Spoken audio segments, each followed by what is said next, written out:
all businesses want to stay in that predictable, success phase long term. However, the pressure of leading teams well and ourselves can feel really overwhelming. How can practice owners and business owners listening right now keep that spark lit inside and not become complacent about their success so it doesn't slip away? Building a business is an amazing role, an amazing calling, if you will, journey to pursue. And I love it because, especially being able to speak to business owners and entrepreneurs, or coach, consult, those types of things, because you're coming alongside of people that are actively involved in creation. Like, these things didn't exist before, and you're bringing something into the world that has never existed. You've got this idea, you've got this vision, you're seeing something, and you're like, I want to build that.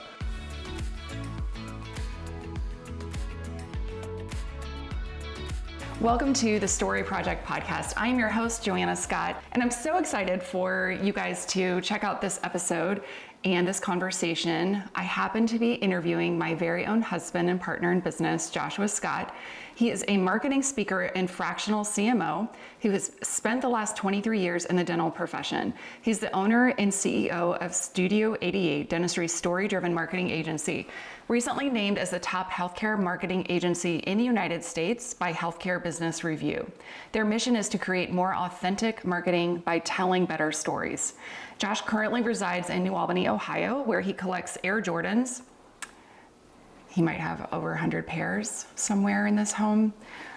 Recently completed his level 3 sommelier training and certification, and typically ends his day at CrossFit. He's been married to his high school best friend, me, for 28 years and has 2 children. Caden is 18 and Aaliyah, age 14. Josh, thanks for being my guest on this 28th episode. It's so great to have you here. Thanks for inviting me. You're welcome. When I got the invite, I was like, what episode is this? And they're like, it's 28. I'm like, so 27 other people have come before me before I got an invite? They have. Yeah. They have. And that's cool. Well, you and I we've been married 28 years. So. Oh, I see. Yes. The so there's some symbolism there. Yes. 28 years, episode 28. All right, I can live with that. Yeah. Well, and I have to mention, 100% typically of all of my guests on the Story Project are women in dentistry. Yeah. I made the exception because I believe you're one of the good guys who supports women in dentistry. And it's worth mentioning, over half of our clients at Studio 88 are all female, incredible female practice owners. Yeah. And our team at least is half full of incredible female professionals, and you do an awesome job leading them. So thank you for that. Oh, thank you very much. I appreciate it. Well, I always like beginning these episodes talking about how I met my guest. Okay. And you and I met, we're going to date ourselves a little bit. Let's just say a while ago, when we were in high school. 28 years at least.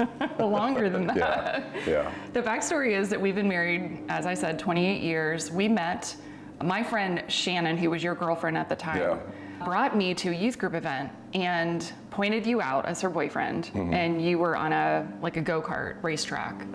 And I remember thinking you were the cutest, skinny, tall nerd I'd ever seen. Wow, yeah.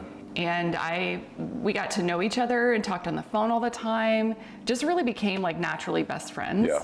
I set you up with my girlfriends. I mean, not that you needed any help, but maybe a little. I needed some help for sure. Well, we've been married long enough that I think it feels like multiple lifetimes at this point. Oh, yeah. And we have a son in college and our daughter is a freshman in high school. And that's basically our story in a nutshell. It is, I know, I love it. Okay, well, as this year wraps up, business and practice owners are definitely thinking about, planning and strategy for 2025. Yeah. Looking at, projections and coming up with forecasts to really create a successful year. I thought we could just kind of take this episode today, and discuss how to keep your business on the growth track for good. But before we dive into that, I want to have some fun with you, okay? Are you up for it? I don't know. So my favorite new thing is table talk. Thank you, Justine, for the idea to use this. They're icebreaker questions, so more like rapid fire. Yeah. Okay. I have not prepped Josh for these, so this will be exceptionally fun to see your responses and answers, okay? Okay. All right. Which of us is the better listener? Oh man, this feels like a wrong setup question from the start. I'm a good listener, probably just because I'm quieter. And you tend to process externally, so which just kind of means more words, but I'd probably say it like that, maybe. Really? Yeah. Okay, that's interesting. I don't know, actually you are. I changed my mind. No, you're clearly it's fine. the better listener. I'll let you think that. Okay, which part of having a baby would be most difficult for you? Oh my gosh. All of it. Can we just say the right answer is the whole thing. It's amazing that you guys go through that. You're so strong, it is. So resilient. We are. I couldn't do it. Could not do any of it, not even one part. You couldn't. Nope. No. How were we different 10 years ago?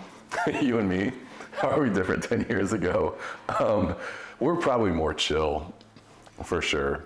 You and I tend to have intense personalities, driven, intense personalities, and I think we've just learned we just need to calm down a little bit. Yeah. A little Taylor Swift in our lives. It's really the best song. I actually hate it when people, well, you mainly, when we were first married, he would tell me to calm down and relax, and I'm like, please don't say that to me ever. No. Yeah. Especially in Enneagram 8, don't tell them to calm down. Yeah. It's just passion. Yeah. Never say that. I would agree. We're more chill. Was it fate that we met or chance? It's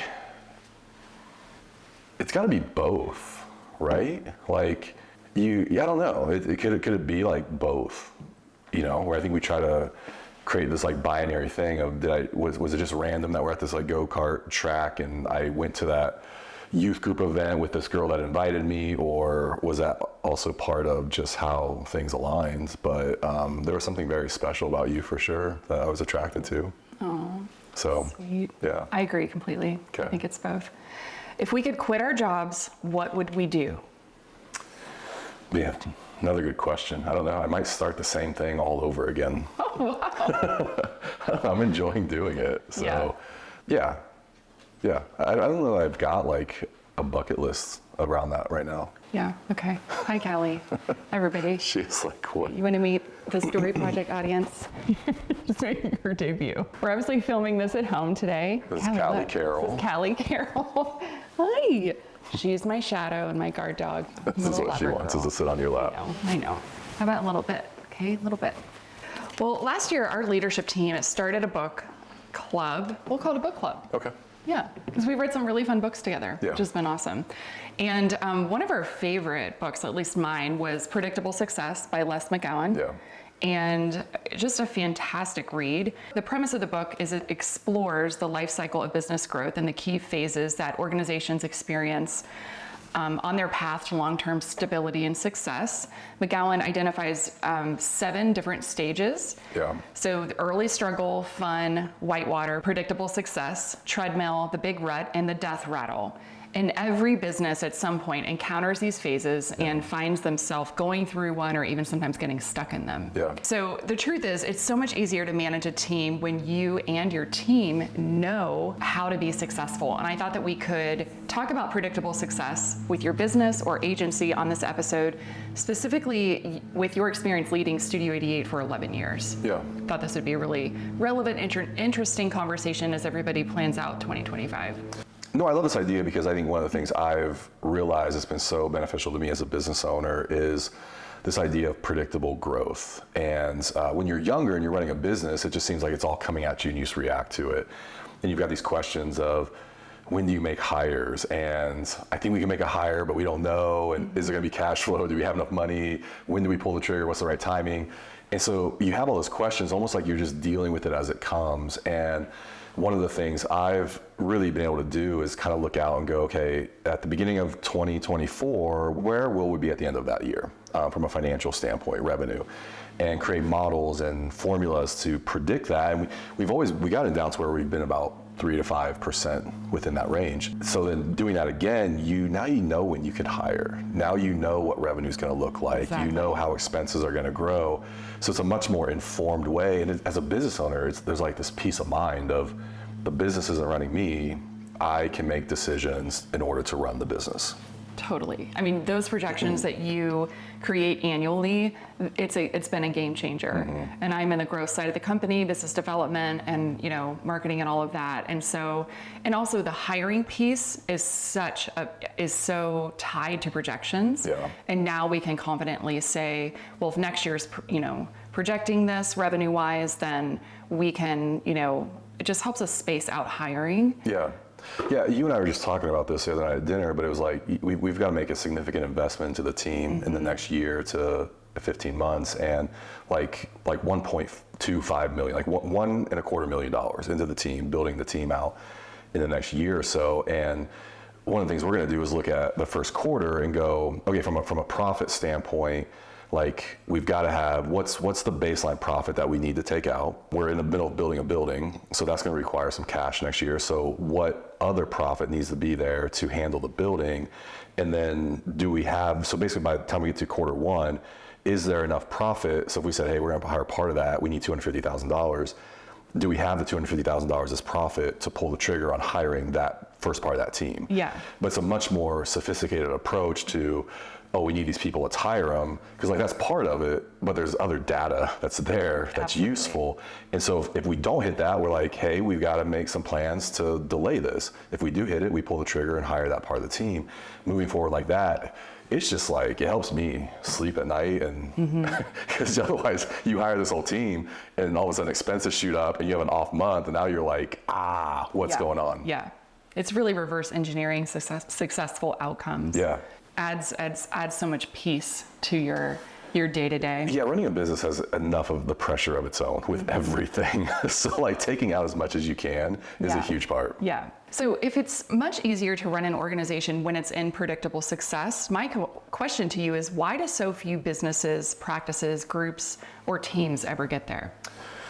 Yeah, I think it's a good question. And I think it's probably some of the discipline to actually, you got to get the right numbers. You got to know what numbers you need, like what that dashboard is. You got to be able to get those. You got to be able to put those together, think about them of, okay, like right now I'm in theory, okay, what does 2025 look like? Where does our revenue come from? How is that going to grow or decline? What models are we basing that on? What is expenses going to do? I mean, we build in, like next year, we've built in those hires into our forecasting models. So we know that we've built in, we're paying money on the land right now, and that will increase. We're paying interest only. That interest increases as the building gets built. So we've got those built in. So it takes time. It's really CFO level stuff. Yeah. I probably really enjoy, there's part of me that really enjoys the numbers aspect of it. And so, over the last 11 years, I built this spreadsheet, and I think now it's got 17 different tabs on it. And that's my dashboard. And it gets updated every month. And every now and then I'm like, oh, there's this figure I need. Let me build it in there. But all 17 of those gauges, it's almost like you're flying in this like commercial jet, and you've got all these like gauges and dials, and you just start to know what they all mean. Yeah. Yeah. That's where your kind of nerd side comes out. For sure. Yeah. And there's still a little nerd in there. Yeah. Nerds, geeks. At Studio 88, those are all terms of endearment. Yeah. So those are really good things. We typically don't hire people unless they nerd out on something. So, well, let's take a moment to talk about just kind of like the current landscape of businesses in the dental profession, specifically dental companies. Are there any repeated patterns or risks that these business owners take that endanger their long-term success? And I have a few thoughts about that, like when you see companies scrambling or copy and pasting what others do, or the ones that just lack focus on one thing and they start companies every other week. Yeah. There's definitely that. There's that kind of entrepreneurial discipline or lack of it. I call it, like entrepreneurs love to chase squirrels, for sure. Yeah. And any squirrel in the yard, you just start chasing it down, and so that really kind of erodes the focus of building an intentional business. I would also say, like in dentistry, it's when you do build a business that all of a sudden creates market fit, like, okay, we got something, people are buying it. The other thing is scaling so fast. It may or may not be too fast. I think you have to be the judge of that, but we've seen this all the time. Dental companies, they start to get popular, they start to just grow so fast, and next thing you know, it's like the customer service sucks. Nobody's getting back to them. They've got a new account manager, and so those are things. Those two specifically, we have really tried to avoid with this? Well, so we exist with clients. We serve clients all over the country, from startup doctors to specialists to groups with over 40, locations. Yeah. And you also work with a few clients on a fractional CMO basis, Yep. which really gives you an inside perspective into how the practice or practices are being run operationally. My question is, what's one of the biggest challenges for these owners and clinicians as they aspire to grow and be successful? Probably the biggest barrier obstacle is just finding talent. Today's dental space, it's so competitive. I feel like every practice I'm talking to, and especially if they're trying to get into the group space, solving systems is one thing, but man, creating predictable patterns and success for hiring and recruiting is a whole nother thing. And even bridging that gap of going from hey, we're not just hiring, but we have to go out and recruit to find the people that we want. And the more you grow, the bigger you get, the more high-level talent you've got to have. Leadership. And a lot of times in dentistry, we don't talk about leadership because everything is very service-based. It's clinical. It's serving the patient and all the things around that. But when you start to get above a certain point, you've got to really bring in leadership to that team. Otherwise, it just all still falls on you. Yeah, absolutely. Well, so this book, Predictable Success, talks about 7 phases of organizational development. And for the sake of time, we're just going to touch on 4 of them. So the first phase is called early struggle. Yeah. And the main challenge is to reach financial stability before the founder's resources run out, before your time and energy run out. So describe what it was like for you when you started Studio 88. How did those early days feel? Yeah, I think it was as we started to grow, and first it was maybe 4 clients in a year, and I think the next year might have been 8, and then 12. It became year 3 or so, where now we're managing 30-something clients. I was doing everything. That's not true. I wasn't doing everything, but I was selling the client. I was typically going to see them, doing a in-person marketing consultation and analysis, onboarding them as a new client, handling all the account management, then turning it over to our designers, developers, photographers, all that, but then delivering the product back. So I'm managing the client through this timeline, but then also that timeline repeats then with all these new clients. And so it got to this point where I can't keep doing this. Yeah. And that was an early struggle. Sounds exhausting. Yeah. And so finding people to step in and go, what if I'm not the account manager? Which is super scary at that point, Right. I mean, as a dentist, it's what if I'm not the lead clinician? Mm-hmm. Because nobody's gonna do it as good as you. And so you've kind of faced those things, those obstacles, and it's a struggle to get through that, to actually create systems that somebody else can step into and do a really great job and even potentially take that further. So. Yeah. Wow, I remember those days. What was the most significant turning point that helped Studio 88 move on from that early struggle? Yeah, there's been a couple, I call them S-curve type points, where they're inflection points that we face. And one of those was probably year 3 or 4, and it was one of our team members to this day, Caroline, was having her step in. Caroline, man, we hired her, well, first of all, it was all dudes on the team. Yeah. She was the first female, and so I just had this conversation of hey, so you're walking into, we're just all guys, and hopefully you're okay with that. And, brave woman. Yeah. We like that. And she grew up with brothers, so she was totally fine with it, and probably the perfect first female absolutely. for us to add to our culture. But I think she literally had 8 things to do. She was really one of the first hires where it was we just need help. And she was okay. And I'm if you could take notes for the clients and keep track of my tracking spreadsheets and help me put things up in Basecamp to do items and help me. And it was just all this stuff. Oh, I think she was doing social media at the time. She was doing some photography. So she probably literally had 8 things, and we just kept backing her out. And one day I'm having this conversation of, I am going to have to turn over account management. I can't walk these clients step by step through the process. And she kind of raised her hand and said, I think I can do that. So the second phase is fun. Yeah. Where the main focus is generating sales. So tell us what this stage felt like for Studio 88. Our fun phase, I would say it was when the team got a little bit bigger. We got into what is now it was our first office space, but it's our former office space. Probably I look back, the second kind of S-curve for me, or inflection point, was really beginning to build out the growth team.